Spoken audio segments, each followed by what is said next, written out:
মজা দেওয়ার জন্য আবারও নতুন একটি গল্প নিয়ে এলাম। আজকের গল্পটি খুবই মজাদার হতে চলেছে। আমি শিওর বলতে পারি গল্পটি শেষ পর্যন্ত শুনলে তোমাদের পানি চলে আসবে। তাই ভিডিওটি শুরু থেকে শেষ পর্যন্ত দেখার অনুরোধ রইল।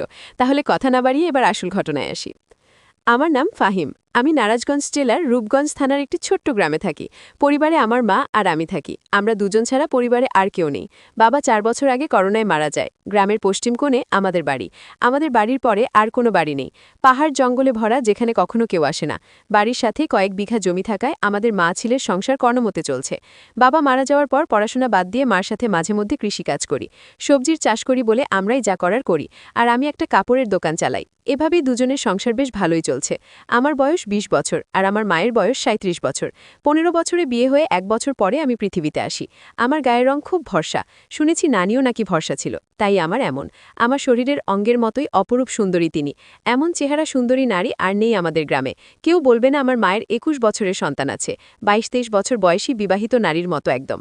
মার সাথে আমার মনের প্রচণ্ড মিল। আমার ভীষণ ভালোবাসে আমার মা। কখনো একটি বকাও দেয়নি জীবনে। যাই হোক, আসল ঘটনায় আসি। মাকে নিয়ে কখনো আমার মনের মধ্যে খারাপ চিন্তা ছিল না। সাধারণ মা ছেলের মতোই। তবে বয়সের সাথে সাথে নিজের বয়সের চেয়ে বড় মেয়ে ও মহিলা দেখে মনের সুপ্ত বাসনা তৈরি হতে থাকে। স্কুলে পড়ার সময় কখনো ক্লাসের মেয়েদের দেখতাম না। ম্যাডাম বা আন্টিদের প্রতি নজর যেত সবসময়। আর এখন এটা আরও বেড়ে গেছে। 21 বছরে অনেকেই বিয়ে করে, কিন্তু আমার এখনও বিয়ে করা হয়নি। তার উপর কাপড় বিক্রি করি। দোকানে মহিলাদের পোশাকই বেশি। খুব কষ্টেই তাদের সামনে নিজেকে সামলাই। আর তার উপর গ্রামের একমাত্র কাপড়ের দোকান আমার। তাই সবাই এখানে আসে কেনাকাটা করতে। গ্রামের এমন কোনো মহিলা বা মেয়ে নেই যাদের ওই কাপড়ের সাইজ আমি জানি না। ভাগ্য ভালো হলে প্রায় মাপ নিতে গিয়ে কৌশলে হাত বুলিয়ে মনের আশ মিটাই। এমন করে আরও বেশি খালা কাকিদের প্রতি আগ্রহ বাড়ছে। হঠাৎ করেই যে একদিন আমার জীবনের মোড় ঘুরবে তা কখনো কল্পনাও করিনি। এক রাতে আমার স্বপ্ন দোষ হলো। মা ছেলে দুজন মানুষ, তাই এক ঘর দিয়ে চলছি আমরা। মার আমার বিপরীত পাশে একটা খাটে ঘুমায়। আমাদের মাঝে চাদরে বেড়া দেওয়া। উঠে বসে দেখি বিছানা একদম তলিয়ে গেছে ভিজে। লুঙ্গির শুকনো অংশ দিয়ে বিছানায় ভেজাটুকু কোনোমতে মুছে টয়লেটে গেলাম। টয়লেট শেষে ঘরে ঢুকতেই হঠাৎ চোখটা মার দিকে গেল। আর চোখ আটকে গেল সেদিকে। শাড়ি উপরে উঠে পায়ে কিছুটা বেরিয়ে আছে, কিন্তু এটুকু দেখে আমার চোখ আটকে গেল। নিজের অজান্তেই কেমন একটা ঘোরে হারিয়ে গেলাম। আমিও এগিয়ে মার কাছে গেলাম। মা গভীর ঘুমে আছে। নিঃশ্বাসের সাথে বুকটা ওঠানামা করছে। আর কেউ যেন আমার বুকে ঢাক পিটাচ্ছে। মন ভরে অধীর আগ্রহে মার সৌন্দর্য উপভোগ করছি। হঠাৎ মা আড়মোড়া ভাঙতে লাগলো ঘুমের মাঝে। আমি দ্রুত নিজের বিছানায় এসে শুয়ে পড়ি। সারা রাত শুধু মার কথা ভেবেই পার করলাম। একটুকুও ঘুমাতে পারলাম না। অনেকক্ষণ পরে চোখ বুঝলাম। সকালে উঠে উঠোনে গিয়ে দেখি মা গরুর দুধও দোয়াচ্ছে। আগেও দেখেছি, কিন্তু আজ চোখে পড়ল। মার পিঠ অনেকটা খোলা। মসৃণ ত্বকের পিঠ দেখে সিনেমার নায়িকারা সব ফেল। রাতে মার সামান্য সৌন্দর্য দেখেই আমি মার প্রতি নিষিদ্ধ আকৃষ্টতা অনুভব করতে লাগলাম। এটা খারাপ বা ভালো এমন করে চিন্তাই মাথায় আসছে না। মার পেছনে দাঁড়িয়ে দেখে যাচ্ছি। হঠাৎ মা পিছন ফিরলে চমকে গেলাম দুজনেই। হায় হায়, মা বুঝে ফেলল না তো। কিন্তু মা বলল, কি বাবা, ঘুম ভাঙছে তোমার? বলে রাখা ভালো, আমাকে সবসময় বাবা বলে ডাকে, আর তুমি করেই বলে। যাই হোক, আমার কথা মনে হলো না যে সে বুঝেছে আমি কি করছিলাম। যাও মুখ ধুয়ে আসো, খাবার দিচ্ছি। মা, আজকে দুধ খাবো। এই দুধ খাওয়া, আমি মনে মনে অন্য কিছু বলতে লাগলাম। আমার ডাকে সম্বিত ফিরল। মা, এই দুধ মাত্র দোহাইতাসি, গরম না করলে খাবো কিভাবে? আমি এভাবেই খাবো, তুমি খাইয়ে দাও। আচ্ছা আসো, এই নাও পাগল ছেলে। মা গ্লাসে করে দুধ ঢেলে এগিয়ে দিল। মা মুচকে হেসে আমার চুলাই দিয়ে বলল, এখন যাও, হাত মুখ ধুকাইতে দেব। আমি হাত মুখ ধুয়ে খেতে আসলাম। এসেই বলি, আজ আমাকে খাবার দাও। আমি অবাক হয়ে বলল, আজ কি হয়েছে তোমার? আমি কেন, খাওয়াই দিতে পারবে না? না, আমি তা বলছি নাকি। তাহলে এমন জিজ্ঞেস করো কেন? আচ্ছা বাবা, রাগ করো না, আসো আমি খাইয়ে দিই। এমন সময় আমি বললাম, আচ্ছা মা, তুমি আমাকে ভালোবাসো? আমার এমন প্রশ্ন শুনে মা এক প্রকার ভয় পেয়ে বলল, কি হয়েছে তোমার? আজকে এমন কেন করছো? শরীর খারাপ নাকি? বলে আমায় কপালে গালে ছুঁয়ে দেখতে লাগলো জ্বর আছে কিনা। আমি বললাম, আরে মা, আমার কিছুই হয়নি। জিজ্ঞেস করতে মন চাইল। মা বলল, তুমি ছাড়া আমার জীবনে আর কেউ আছে নাকি? তোমাকে নিয়ে আমার সব, আমার প্রাণ তুমি। নিজের জীবন থেকেও তোমায় বেশি ভালোবাসি। কিন্তু হঠাৎ এসব কেন জানতে চাইছো? মা, তুমি আব্বা মারা যাওয়ার পর থেকে আর আগের মতো নেই। সাজনা, নতুন কিছু পড়ো না, আমার এসব ভালো লাগে না। মা নিরাশ হয়ে বলল, বাবারে, স্বামী মারা গেলে কোনো নারীর অস্তিত্ব থাকে না। তুমি আমার জীবনে আছো বলেই আমি বেঁচে আছি, নইলে কবেই মরে যেতাম। আমি বাবাকে ভীষণ ভালোবাসতে, তাই না মা? সব স্ত্রী তার স্বামীকে ভালোবাসে, আমিও বাসতাম। কিন্তু আমাকে বাসনা তার প্রমাণ দিয়ে দিলেন। আমার পছন্দ তুমি সেজে বুঝে থাকো, কিন্তু তুমি তা করো না। আমায় ভালোবাসলে এমন করতে না। তুমি খুশি থাকো, তা চাই আমি। তুমি একটা বিয়ে করে আবার সুখের সংসার করো, তাহলে জীবনটা ভালো কাটবে। কেন এসব বললাম আমি নিজেও জানি না। মনে হলো আর বলে দিলাম। আমার কথা শেষ হতে না হতেই ঠাস করে একটা চড় পড়ল আমার গালে। আমি ব্যথার চেয়ে অবাক হয়েছি। আমার জ্ঞান হওয়ার পর কখনো আমাকে কেউ মারেনি। মার তো দূরে থাক, কখনো চোখ রাঙিয়ে কথা বলে না। কিন্তু আজ এতই রাগ হলো যে মার খেলাম। আমার চোখ লাল হয়ে আছে। কাঁদতে কাঁদতে বলল, নিজের বাবা মরে গেছে বলে মাকে অন্যের বিছানায় দিতে চাও? বোঝা হয়ে গেছি করছি আমি, তাই না? আমাকে খাওয়াতে পড়াতে কষ্ট হচ্ছে, আমি চলে যাব, চিন্তা করো না, বলেই উঠে চলে গেল। মা নিজে বিছানায় শুয়ে কাঁদতে লাগলো। আমি উঠে তার কাছে গিয়ে হাজারবার বোঝানোর চেষ্টা করলাম, কিন্তু আমার কোনো কথাই শুনল না। মা বলল, এখন আমার চোখের সামনে থেকে যাও। আমি মার কথায় ভয় পেয়ে যাই, বের হয়ে যাই দোকানের উদ্দেশ্যে। রাতে কথা বলল না, যে যার মতো শুয়ে পড়ি। হঠাৎ ঘুমের মধ্যে গালে নরম ছোঁয়া পেয়ে উঠে পড়ি, দেখি মা সামনে বিছানায় বসা। উঠে আমি সামনে বসতেই মা চোখ ঝলে করে আমার গালে হাত বুলিয়ে বলল, ব্যথা করছে তাই না?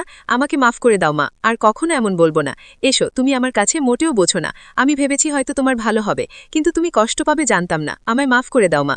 সাথে সাথে আমায় বুকে টেনে নিল, বলল, বাবারে, আমি তোমায় ভীষণ ভালোবাসি। তোমার ছেলে কারো সংসারে গিয়ে নিজের সুখ চাই না। তোমার বাবার পরে তুমি আমার একমাত্র সম্বল। আর কখনো এমন বলো না বাবা, আমি আর কখনো বলবো না। আমার উপর আর রাগ করে থেকো না। এবার মনের কষ্ট ভয় দূর হলে আমি মার সৌন্দর্যের উপর আবার আকৃষ্ট হলাম। পরদিন বিকেলে বাড়ি ফিরে আমি চমকে উঠলাম। আমার পরনে একটা সবুজ শাড়ি আর হলুদ ব্লাউজ পরায় চমৎকার মানিয়েছে। আমায় দেখে মুচকি হেসে বলল, এখন ঠিক আছে তো? তুমি সত্যি আমার জন্য নতুন শাড়ি পরেছ? নইলে কি অন্য কেউ আছে আমার? আমি খুশিতে মাকে জড়িয়ে ধরি। মাও সাড়া দিল, তুমি আমার জান, তোমার খুশি আমার খুশি। তুমি নতুন নতুন সাজবে, তা আমার খুব ভালো লাগে মা। মা বলল, বুঝেছি, এখন তোমাকে সুন্দরী একটা মেয়ে দেখে বিয়ে দিতে হবে। আমি বললাম, মা, আর কখনো বিয়ের কথা আনবে না। মা বলল, সে কি, বিয়ে কেন করবে না? আমি শুধু তোমায় নিয়ে থাকবো মা। আরে পাগল, আমি তো থাকবই, বিয়ে করতে তাতে সমস্যা কোথায়? আমি বললাম, আমার আর তোমার মাঝে অন্য কেউ আসতে পারবে না। আমি চাই না আমাদের মাঝে কেউ আসুক, আর কখনো বিয়ের কথা বলবে না। তুমি ছাড়া আর কাউকে নিয়ে আমি সংসার করতে চাই না। আমার কথায় মা ছেলের মমতা মনোভাব বুঝেছে, কিন্তু তা ছাপিয়েও যে আমি তার মন প্রাণ সব পাওয়াটা ভাবছি, তা তো সে জানে না। আচ্ছা বাবা, আর বলবো না। মা কিছুক্ষণ আমায় চেয়ে দেখলো ও বলল, আচ্ছা যাই হোক, বললে না তো আমায় কেমন লাগছে? আমি বললাম, একদম পরীর মতো লাগছে তোমায়। মা লজ্জা পেয়ে বলল, দুষ্টু, খালি মজা করো। সত্যি বলছি আমি, বিশ্বাস করো। আচ্ছা আচ্ছা হয়েছে, এখন যা, গোসল করে আয়। আমি পুকুরে গেলাম গোসল করতে। বাড়িতেই পুকুর আমাদের ঘরের পাশে।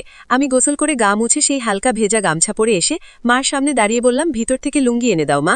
হঠাৎ মার চোখ খেয়াল করলাম আমার গামছার দিকে। নিচে তাকিয়ে দেখি আমার ওটা স্পষ্ট আকারে বোঝা যাচ্ছে।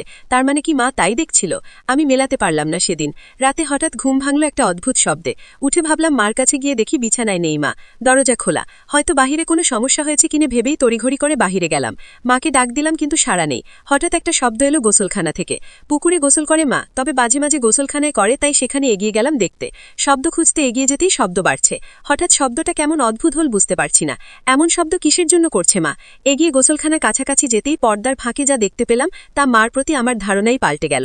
গোসলখানার দরজা নেই, পর্দা লাগানো বলে সব দেখছি, কিন্তু মা জানেই না।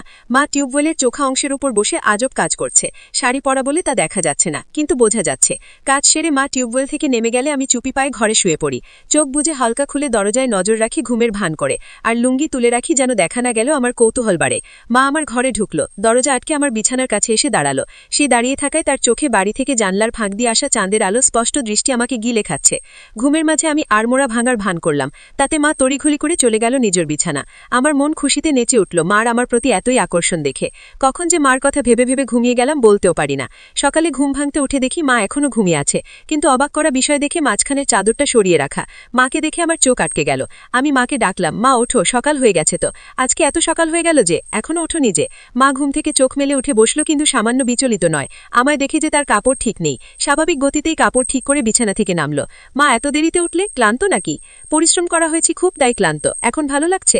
আমি মনে মনে বললাম, কি পরিশ্রম তা তো জানি। এই চাদর সরালো কে? আমি সরিয়েছি। ঘরে আমরা ছাড়া আর কেউ নেই, তো চাদর রেখে কি হবে? আর যে গরম পড়েছে, এভাবে চাদর থাকলে আলো বাতাস চলাফেরা করে না। মার যুক্তি শুনে মুচকি হাসলাম মনে মনে। বাবা, তোমার খিদে লেগেছে তাই না? তুমি হাত মুখ ধুয়ে আসো। না, আগে গোসল করব, তারপর খাবো, বলেই আমি পুকুরে গেলাম। আজ গামছাও নিলাম না। গোসল করে ভেজা কাক হয়ে এলাম মার কাছে। আগের দিন তো হালকা ভেজা গামছা ছিল, তাই অতটা ভালো বোঝা যায়নি, কিন্তু আজ একদম ভিজে গায়ে সেটে আছে লুঙ্গি। মার দৃষ্টি আমার উপরে আর চোখে গিলে খাচ্ছে। জিভে যেন জল এসে গেছে, এমন করে তাকিয়ে আছে আমার দিকে। আমার বেশ ভালো লাগছে তা দেখে। আমার ভিতর থেকে গামছার লুঙ্গি এনে দিল। যতক্ষণ আমার মোছা শেষে লুঙ্গি না পড়লাম সে লুকিয়ে দেখতে চলল। হঠাৎ মা বলল, তুমি একটু বসো, আমিও গোসল করে আসি। আজকে গরম লাগছে, এসে খাইয়ে দিব তোমায়। আমি ভাবলাম ভালোবাসা দেখাতে খাইয়ে দেবে, কিন্তু আরও কিছু অপেক্ষা করছে তা বুঝিনি। মা যে গোসল করতে না শুধু শরীর ভেজাতে পুকুরে গিয়েছিল তা বুঝতে বাকি রইল না। 2 মিনিটে ফিরে এলো আমরা ভেজা শরীরে। আগেও দেখেছি এমন ভেজা শরীরে, কিন্তু আজ আমাকে দেখাতে যে আমরা ভেজা শরীরে এসেছে তা আমি জানি। হঠাৎই মা এগিয়ে এসে বলল, বাবু, আমার হুকটা খুলে দাও তো। ইস, ব্লাউজটার চলবে না মনে হয়। আমিও সুযোগ পেয়ে বলে বসলাম, ছেলের কাপড়ের দোকান, আর তুমি কিনা পুরনো জিনিস নিয়ে পড়ে আছো। নতুন নিয়ে নাও তাহলে তো হয়। দোকানে গিয়ে নিয়ে এসো, পছন্দ করে যেটা ভালো লাগে। ইস, ছেলের দোকান তাহলে গিয়ে আনতে হবে কেন? ছেলে আনতে পারে না? কষ্ট করে বাজারে দুর্গম করবে নাকি? আমি বললাম, আচ্ছা মা, সব পাঠিয়ে দেব, তুমি পছন্দ করে নিও। ইচ্ছে করেই বললাম, যেন আরো গভীরে যাওয়া যায়। মা বলল, পাঠাবে মানে? আমি ফেরিয়াওয়ালা কাকির কাছে পাঠিয়ে দেব। মা বলল, বাহিরের মানুষের সামনে পছন্দ করতে পারবো না, আমি তো জানি না ওসব সাইজ টাইজ, তাছাড়া আমার সামনে এসে সমস্যা হবে। দোকানদারও কি দে দোকানে এমন করো? খদ্দেরকে কাপড় দেখাবে কি সব বলছো বলো তো? দোকানেও কি এমন করো? আচ্ছা মা, ভুল হয়েছে, আমি নিয়ে আসবো। সবগুলো তোমার পছন্দ মতো সাইজ বুঝে নিও। সব কেন আনবে? আমার সাইজেরগুলোই আনবে, শুধু রং আমি বেছে নেব। সাইজ 34 মনে থাকবে তো? আমি মার দিকে হাঁ করে তাকিয়ে আছি। মা এতটাই আমার উপর ফিদা যে উঠে পড়ে লাজ লজ্জা সংকোচ ভুলে আমায় সব জানিয়ে দিচ্ছে। আমি প্রচণ্ড খুশি ও অবাক হলাম। সারাদিন মার কথা ভেবেই দিন পার করলাম। দোকান বন্ধ করার সময় বেছে বেছে বড় গলাওয়ালা কয়েকটা নিলাম। দোকান থেকে বের হয়ে সোজা বাসায় পৌঁছে যাই। গিয়ে দেখি মা ক্ষেতের কাজ করছে। আমিও গেলাম সেখানে, কিন্তু গা মেখে গেছে ধুলো বালি ও কাদা দিয়ে। আজ কেমন অদ্ভুত লাগছে, এমন করে কাদা মাখামাখি হয় না কখনো। বাড়ির ভিতরে ঢুকতে ঢুকতে বললাম, তুমি তো কাদা দিয়ে মেখে গেছো, শাড়ি পুরো মেখে গেছে, কি করব বলো? এক সেট হয়ে তো কাজ করা যাবে না, তাই না? আমি অবাক হয়ে গেলাম আমার কথা শুনে। আমার দিকে হুট করে তাকাতেই মা হেসে দিল, সাথে আমিও। ধীরে ধীরে কেমন একটা